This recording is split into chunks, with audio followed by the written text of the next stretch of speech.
Oke, di pertemuan ini kita akan membahas tentang praktikum modul keempat mengenai penentuan energi aktivasi. Mungkin untuk lebih jelasnya Anda bisa lihat dulu ya prosedur kerja yang ada pada modul praktikum, kemudian baru Anda ikuti uh, pembahasan yang ada di video ini, gitu ya. Saya tidak akan mengulang tentang prosedur kerja di sini, tapi hanya lebih ke pembahasan teoritis dan aspek teoritis yang ada di balik dari praktikum dan eksperimen penentuan energi aktivasi ini ya.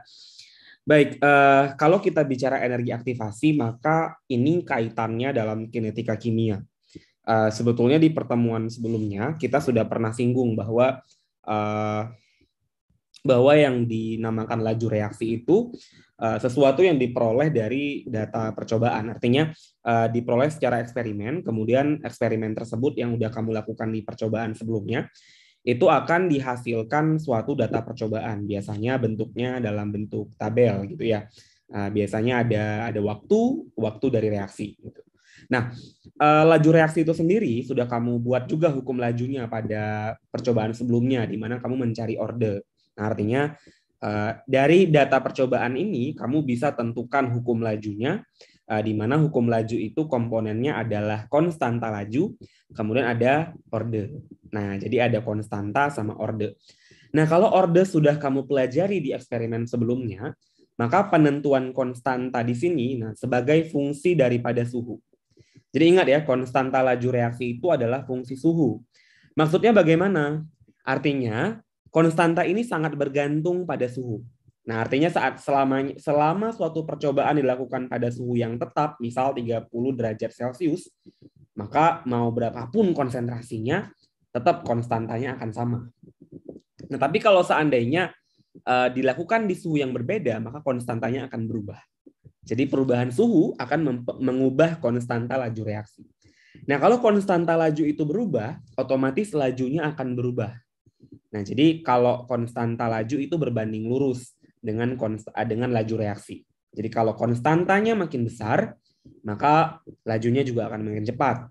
Kalau konstantanya kecil, maka lajunya juga akan semakin menurun atau melambat.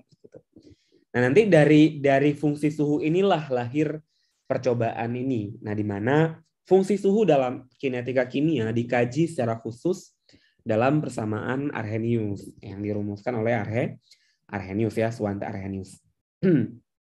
Mungkin perlu kamu ketahui dulu bahwa konstanta laju itu bisa nilainya itu. Jadi ketika orang menuliskan konstanta laju seperti ini reaksi antara H+ ditambah OH- jadi H2O, maka laju hukum lajunya adalah K dikali konsentrasi H+ dan OH-. Ordenya masing-masing 1 gitu ya. Nah, jadi ketika dituliskan 298 Kelvin artinya konstanta untuk laju pada suhu 298 adalah sekian. Nah, artinya bisa saja ketika konstanta itu dilakukan pada suhu 1100 Kelvin akan beda lagi. Nah, akan berbeda dengan konstanta pada 298 Kelvin. Nah, ini cuma untuk membandingkan saja ya, bahwa kalau ada konstanta yang nilainya besar dan kecil, akan mempengaruhi cepat lambatnya suatu reaksi.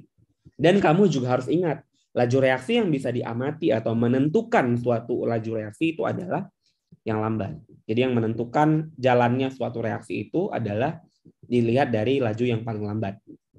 Dan laju yang lambat itu memiliki konstanta yang kecil. Ini pangkat 11 ya. Kalau ini pangkatnya -4. Jadi kecil sekali memang. Oke? Kemudian kamu juga harus ingat kembali bahwa faktor-faktor laju itu banyak ya, bisa jadi sifat kimia, bisa kekuatan ionik ya mempengaruhi. Misalnya untuk reaksi disosiasi atau penguraian ion gitu ya. Kemudian bisa juga dari kemampuan kontak sama satu sama lain, bisa jadi wujud atau luas permukaan. Saya nggak akan bahas bukan partikel di sini ya, karena nggak topiknya ini sekarang. Kamu akan belajar di kelas mungkin di teori kimia fisik ya. Kemudian konsentrasi ya, udah jelas bagaimana pengaruhnya. Kemudian tekanan dan volume khusus buat gas. Jadi kalau bahas gas, kamu yang tinjau itu harus tekanan volumenya. Kamu jangan bicara lagi yang lain ya. Kemudian temperatur. Nah, kita akan bahas ini.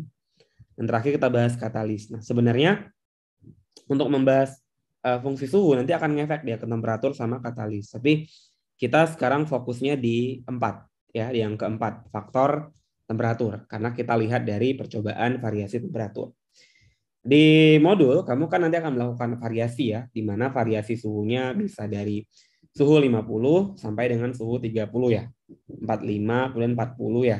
Kemudian 35 sama 30. Ada 5 variasi. Nah, nanti kamu lihat bagaimana kira-kira pengaruh dari waktunya. Yang kamu amati kan yang kamu ukur adalah waktu ya. Waktu. Oke. Perlu diingat bahwa persamaan Arrhenius, persamaan dasarnya adalah K sama dengan A eksponensial. Ini E dibaca eksponensial, pangkat min EA per RT.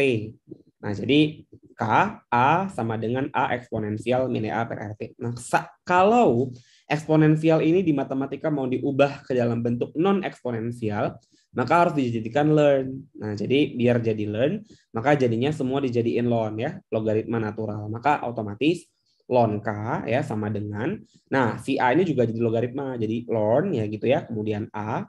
Nah, yang ini jadinya langsung jadi apa namanya? Jadi tanpa lagi eksponensial, langsung turun menjadi EA per R per RT. Maka ada ln K, ln A minus EA per RT.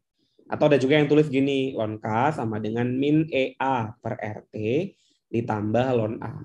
Maka nanti ada yang nulisin ln K sama aja kan, min EA per R gitu ya, dikali seper T, itu sama aja. T-nya dipindahkan ke sini jadi seper T sendiri ya, ditambah ln A. Nah, di mana A adalah faktor Arrhenius. Nah, artinya faktor Arrhenius ini bisa saja kita tidak ketahui faktornya apa yang melibatkan dalam reaksi. Maka kadang-kadang kalau tidak ada A, nggak diketahui A-nya, maka bisa dibuat dalam bentuk rasio. Berarti perbandingan. Nah, kalau perbandingan, jadinya ln K2 per K1. Nah, kadang kan reaksi itu bisa jadi ada 2K kan yang berbeda. Kemudian sama dengan EA min EA per R dikali seper T2 dikurang T1. Waktu akhir, waktu kedua, maaf ya, dan dikurangi waktu awal, waktu yang pertama gitu. Jadi ini adalah cara juga untuk menentukan energi aktivasi. Jadi dengan menggunakan persamaan Arrhenius, kamu bisa menentukan energi aktivasi. Itulah tujuan percobaan ini kan, untuk menentukan energi aktivasi berdasarkan variasi suhu. Nah, jadi nanti dicari itu masing-masing. Tapi kamu nggak akan ngitung manual di sini. Yang pertama kamu melakukan percobaan. Artinya dari percobaan itu nanti kamu harus buat data gitu ya. Jadi nanti kamu perlu data. Jadi kan kita tadi apa persamaannya? Pada akhirnya ln K gitu ya. Ln K sama dengan min EA per R dikali seper T ditambah sama ln A. Nah, nanti ini secara persamaan garis lurus kamu bisa lihat ya. Ini kalau dibuat jadi garis linier ya, garis linier. Sebenarnya ini sama aja kan kayak persamaan Y sama dengan AX plus B, ya kan? Jadi persamaan linier. Jadi Y-nya adalah ln K. Nah, jadi Y-nya adalah ln K. Sedangkan A-nya adalah min EA per R gitu. X-nya apa? Seperti ini X-nya. Nah, jadi seperti itu adalah X sebenarnya. Seperti ya, ditambah dengan ln A-nya B gitu. Jadi inilah ln A-nya, B-nya itu. Sama kan persamaannya. Jadi ini adalah persamaan garis lurus. Nah, atau persamaan linear. Ini nanti kita bisa plot datanya. Jadi kamu bisa plot datanya adalah Y-nya ini kan berarti di sumbu Y-nya adalah ln K, sedangkan di sumbu X-nya adalah yang X. Variabel X-nya siapa? Seperti kan, maka sepertinya menjadi variabel X. Nah, ini seperti. Oke. Nah, jadi nanti perlu data. Maka data yang kita perlukan dalam percobaan ini adalah ln K dan seperti.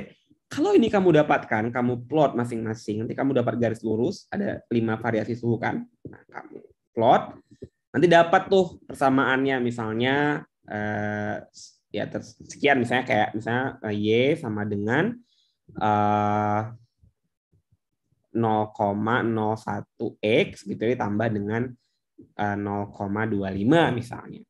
Nah, jadi kamu bisa cari nanti berapa nilai X-nya. Nah, itu jadi kamu bisa hitung berapa nilai energi aktivasinya. Jadi dari sini tuh nanti dihitungnya. Jadi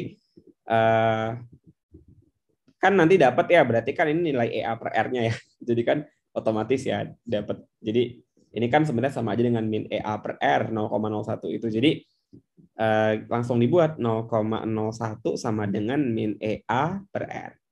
Nanti mau hitung A, langsung kan R-nya bisa dihitung. Jadi R itu adalah 8,314 Joule per K mol kan. Masukkan nilainya. EA-nya dapat. Ini tinggal dikali kemari. Udah dapat EA-nya sekian Joule.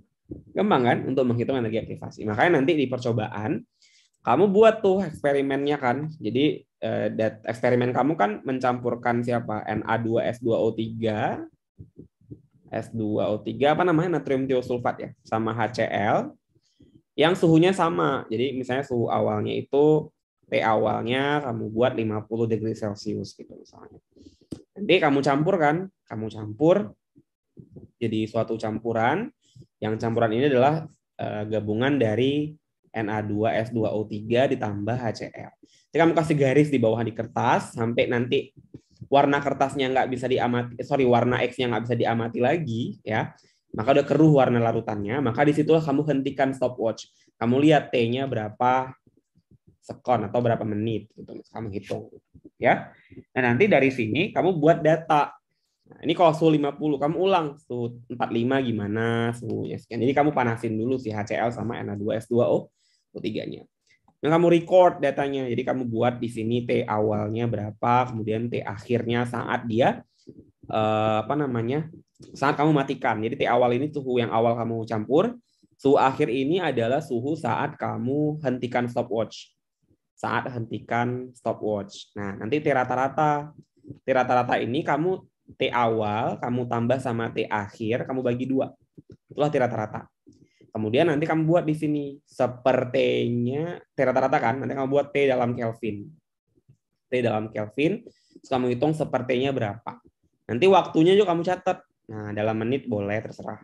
Atau detik juga boleh. Kemudian nanti waktunya kamu buat lagi nanti dalam bentuk ln ini T, kemudian kamu cari juga nanti T, kamu cari juga setelah T, kamu record juga data lagi sepertinya. Kemudian sepertinya kamu cari ln seperti. Nah, ada 3 ya waktu, seperti sama ln sepertinya. Logaritma naturalnya.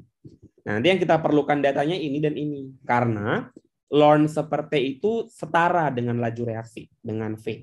Artinya setara juga dengan K. Karena kan tadi di awal saya bahas ya, bahwa V itu setara dengan konstanta laju. Maka karena ln seperti itu setara dengan laju reaksi, maka otomatis ln seperti sama dengan K. Jadi nanti yang kamu plot pada akhirnya adalah yang kamu plot di sini bukan lagi ln K, tapi yang kamu plot adalah ln seperti. Jadi nanti kamu buat kurva baru. Nah, kurvanya adalah kamu plot lagi. Maka otomatis sebentar saya coba buat lagi ya. Coba kita tambahkan di sini. Sebentar.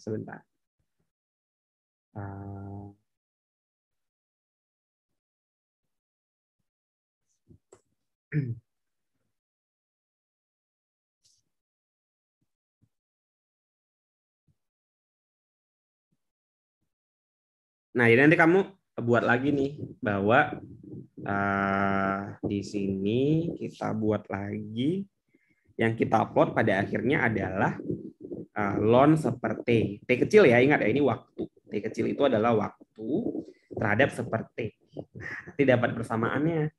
Dari persamaan itu nanti kamu udah persamaan garis kan. Nah, jadi persamaan garis dapat sekian, 0,25x ditambah 0,117 misalnya. Maka ini yang kamu ambil. Jadi EA itu per R gitu kan. Ini kan A-nya tadi A sama B kan. Maka sama dengan 0,25. Terdapat nilai EA-nya berapa. Nah, seperti itu caranya. Ya, untuk menghitung energi aktivasi. Semoga ini bermanfaat buat kamu semua. Untuk referensi tambahan bisa kamu cek di buku-buku textbook ya dan beberapa jurnal yang berkait sama energi aktivasi. Saya rasa itu aja untuk pembahasan singkatnya. Sisanya bisa kita diskusi di praktikum.